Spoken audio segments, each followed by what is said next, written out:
Laszlo Krasnohorkai, the winner of the 2025 Nobel Prize in Literature, is a writer from which country? 2025 సంవత్సరానికి సాహిత్య Nobel బహుమతి అందుకున్న లాస్లో క్రస్నోహోర్కై ఏ దేశానికి చెందిన రచయిత అంటున్నారు. మనకి ఇక్కడ ఆప్షన్స్ ఏమి ఇచ్చారు? Sweden, Hungary, France and Germany. So correct option వచ్చేసి హంగేరీ. సో ఈ లాస్లో అనే అతను హంగేరీకి చెందిన రచయిత. సో హంగేరీకి చెందిన రచయితల్లో 2002 సంవత్సరంలో ఫస్ట్ టైం ఒక హంగేరీ రచయితకి నోబెల్ ప్రైజ్ ఇన్ లిటరేచర్ వచ్చింది. సో 2002 తర్వాత మళ్ళీ ఇప్పుడు అంటే 2025లో ఈ నోబెల్ ప్రైజ్ ఇన్ లిటరేచర్ ఒక హంగేరీకి చెందిన రచయితకి రావడం జరిగిందనమాట.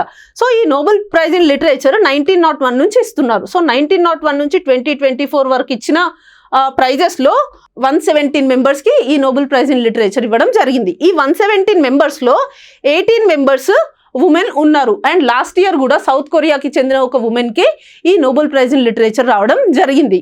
అండ్ ఈ నోబెల్ ప్రైజ్ ఇన్ లిటరేచర్ ఎవరికైతే వచ్చిందో ఈ లాస్లో క్రస్నోహోర్కై, ఈయన రాసిన ఫస్ట్ నావెల్ 1985లో ఈయన ఒక ఫస్ట్ నావెల్ రాశారు. ఆ నావెల్ పేరే శాంటాంటగో.